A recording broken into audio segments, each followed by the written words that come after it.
online. Perkenalkan, nama saya Amalia Roberti dari Program Studi Bimbingan dan Konseling Fakultas Keguruan dan Ilmu Pendidikan Universitas Sriwijaya. Kali ini saya akan menampilkan sebuah video micro teaching dengan judul Cara Mengatasi Prokrastinasi Akademik guna memenuhi ujian akhir semester pada mata kuliah Praktikum Konseling Mikro. Dengan dosen Ibu Rani Mega Putri MPD Kons dan Ibu Ratna Sari Dewi MPD. Selamat menyaksikan dan mendengarkan.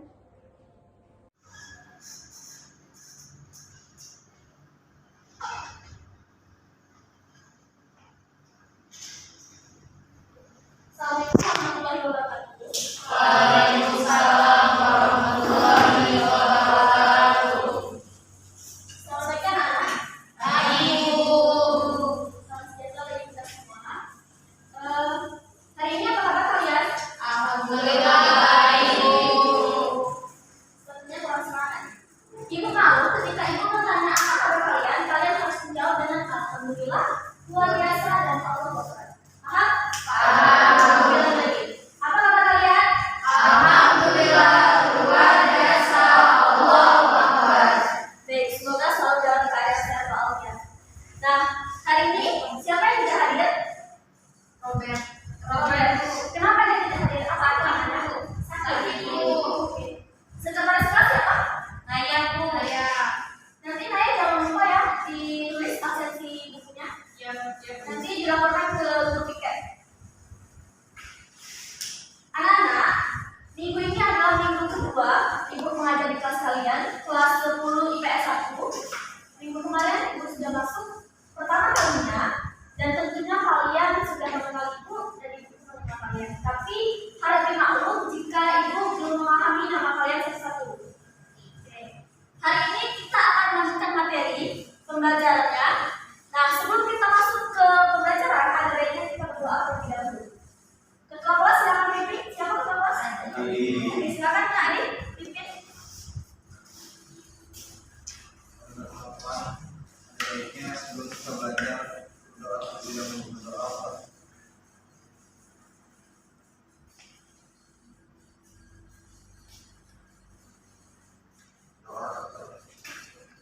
Terima kasih ya sudah pimpin doanya. Ibu sudah menyiapkan satu materi adalah prokrastinasi akademik. Kalian terlihat asing atau sudah pernah mendengar sebelumnya prokrastinasi akademik? Belum Masih belum pernah? pernah dengar Bu. Oke. Hari ini ada 4 poin pembahasan yang akan Ibu sampaikan. Yang pertama, pengertian prokrastinasi akademik. Yang kedua, ciri-ciri dari prokrastinasi akademik. Kemudian yang ketiga adalah penyebab terjadinya prokrastinasi akademik ini. Dan terakhir, cara mengatasi prokrastinasi akademik.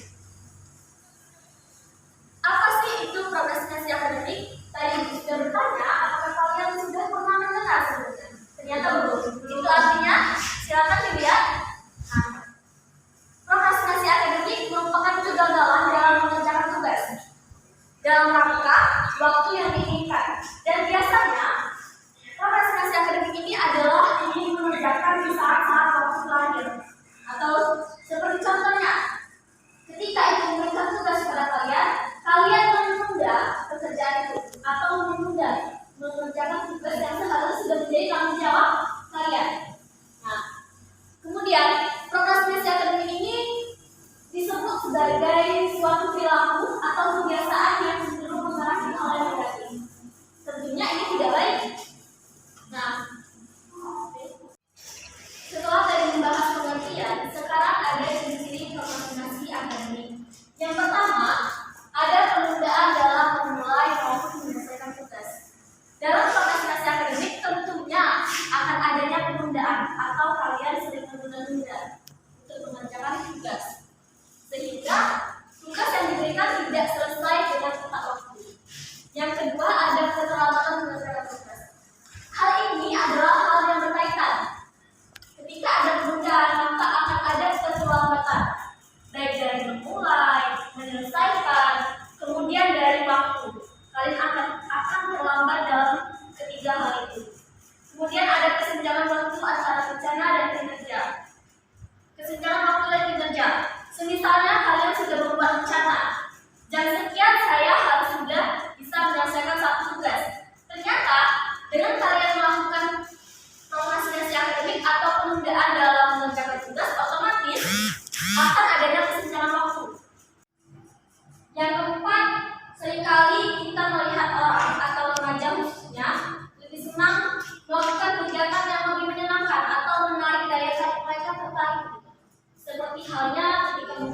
TikTok, melihat video-video yang lucu seperti video gemesnya Cipung. Tahu Cipung? Tahu. Pasti tahu. Jadi kalian hal ini adalah menarik. Jadi kalian menunda pekerjaan atau menunda tugas untuk mengerjakan tugas tadi dan lebih tertarik membuka aplikasi TikTok. Entah itu melihat Cipung atau melihat yang lain. Bunda Papa, oke, Bunda Papa, dia ada yang memilih. Atau bisa juga kalian memilih video call atau chattingan sama pacar. Jadi hal itu ya ciri-cirinya. Ketika kalian melakukan penundaan dan lebih memilih kegiatan yang lain, itu sudah salah satu ciri-ciri prokrastinasi akademik. Selanjutnya, ice breaking yuk. Oke, sekarang kita ada ice breaking. Dengarkan instruksi dari ibu. Ice breaking-nya adalah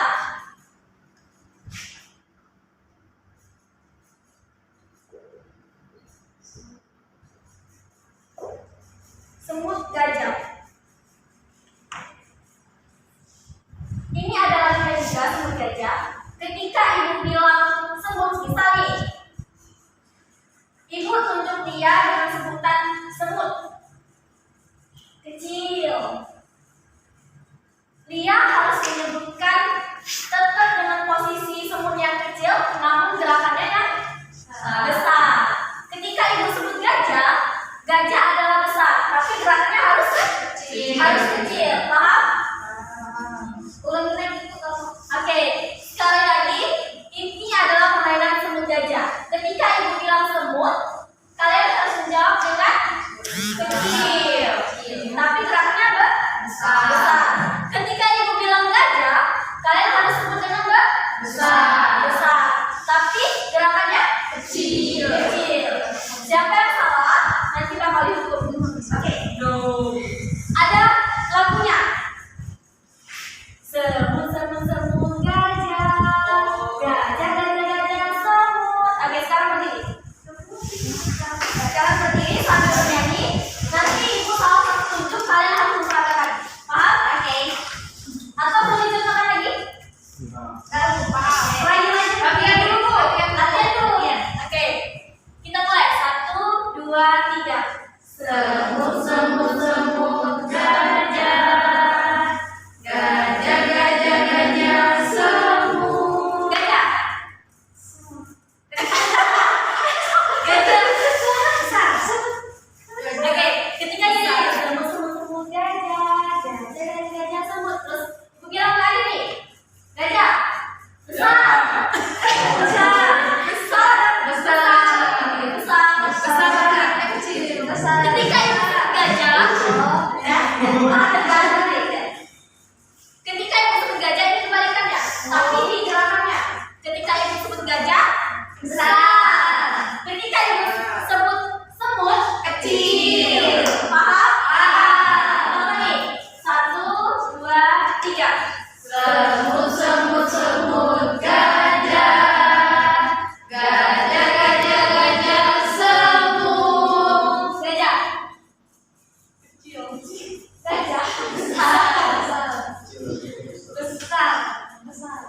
kecil, gajah besar,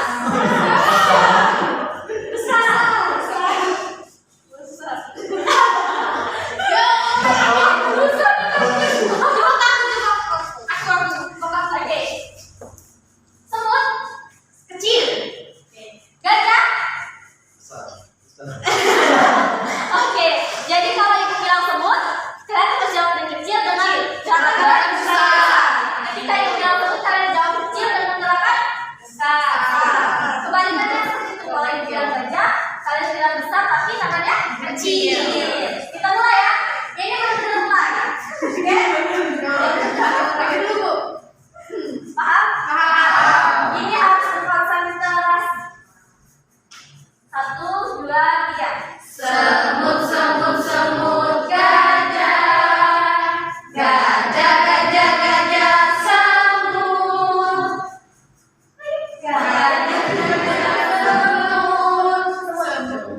Semut besar, semut kecil.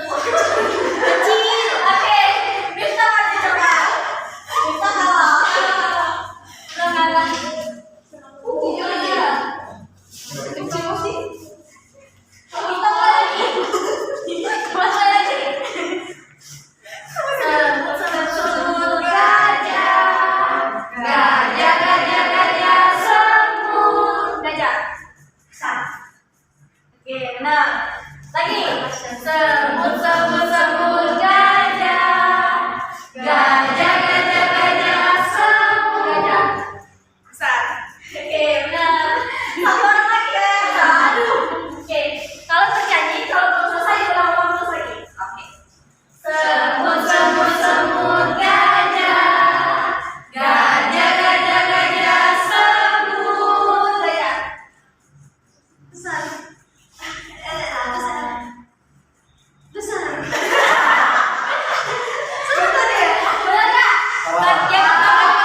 belajar. Oke, yang lain boleh duduk.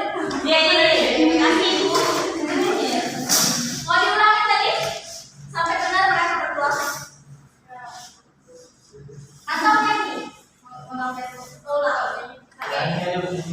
Gajah semut gajah. Semut gajah. Gajah semut.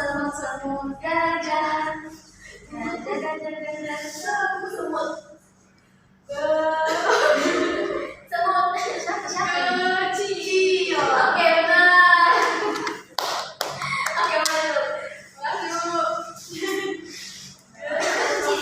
Masih sama orang. Nah, ini semut gajah. Gajah semut. Semut gajah. Kecil.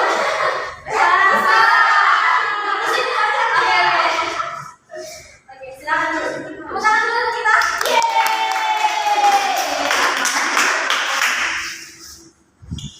Games tadi itu bisa melatih konsentrasi kita. Yang belum fokus silakan fokus, nanti akan dilanjutkan materinya. Paham?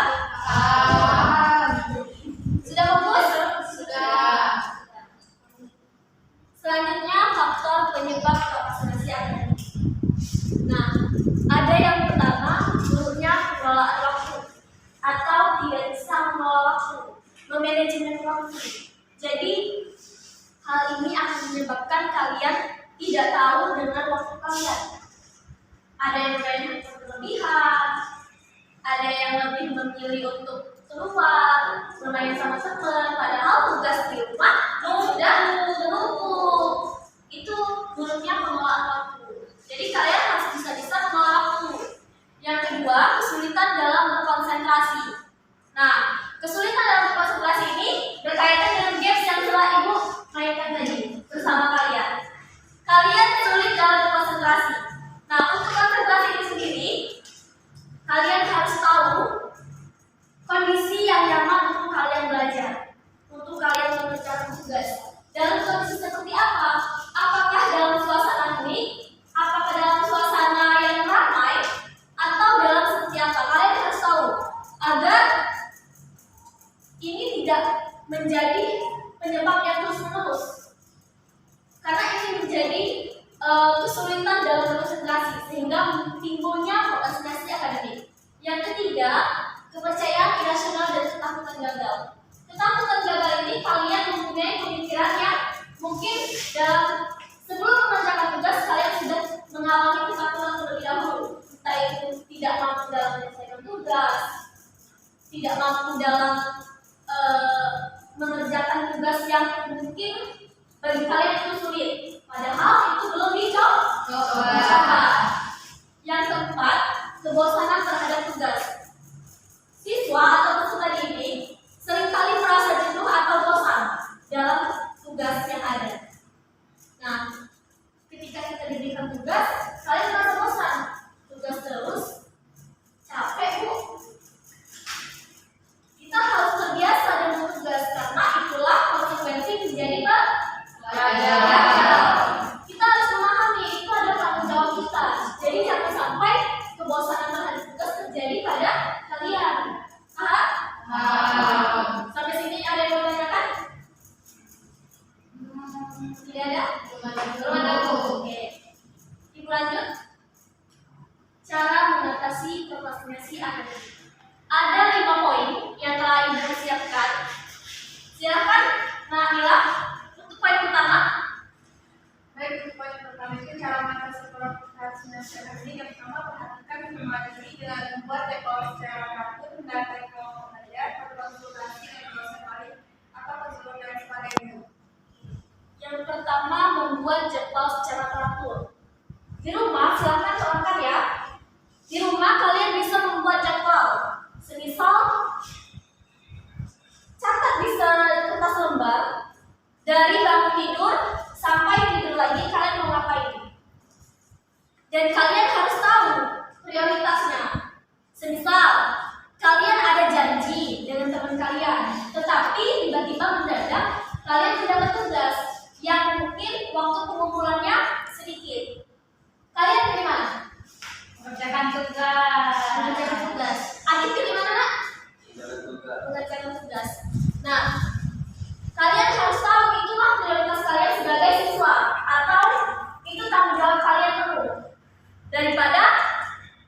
Menyebutkan kumpul bersama teman-teman sudah berbuat janji. Paham? Yang kedua, silakan Anda baca. Yang kedua, buatlah pekerjaan yang besar menjadi lebih sederhana, lebih kecil, lebih memungkinkan ditangani. Lebih memungkinkan ditangani. Dalam hal ini, kalian harus tahu batasan kalian. Ketika kalian merasa capek, kalian istirahat. Bersikap positif. Bersikap positif di sini adalah ketika kalian ingin mengerjakan tugas dengan optimal, efektif, kalian harus tidur dengan waktu. Misalnya, kalian jangan membuang waktu kalian sia-sia. Kalian harus tahu jam tidur kalian jam 10 tidurlah agar besok setelah fresh. Ketika mendapatkan tugas, kalian bisa mengerjakan dengan efektif dan optimal. Kemudian memberikan hadiah pada diri sendiri.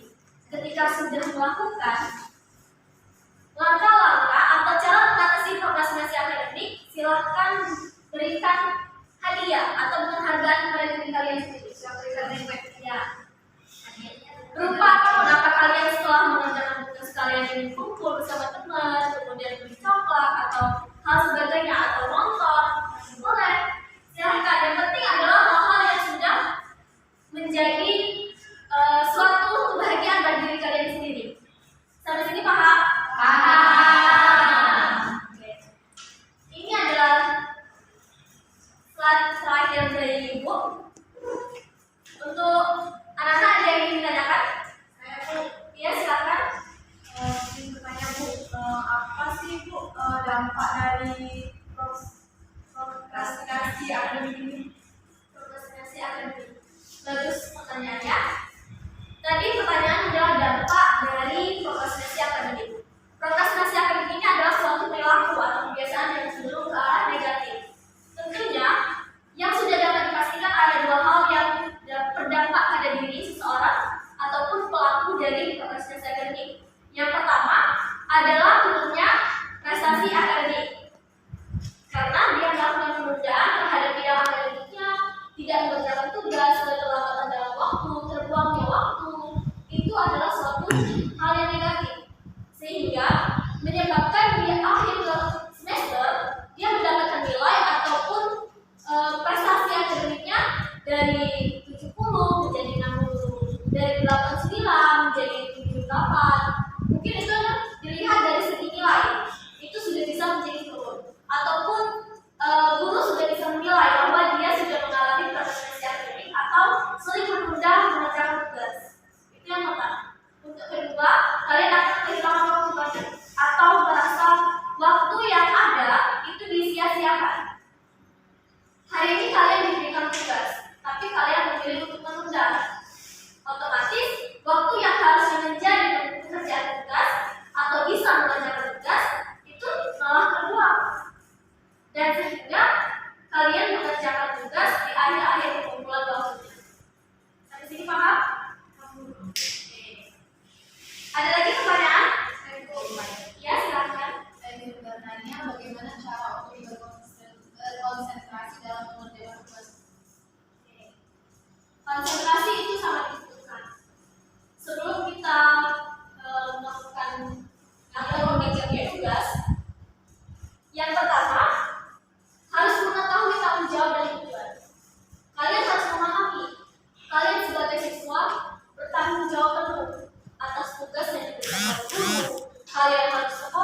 tidak menjadi seseorang atau siswa yang mengalami prokrastinasi akademik.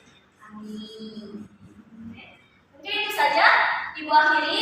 Wassalamualaikum warahmatullahi wabarakatuh. Waalaikumsalam warahmatullahi wabarakatuh. Ibu pamit ya. Ibu Terima kasih.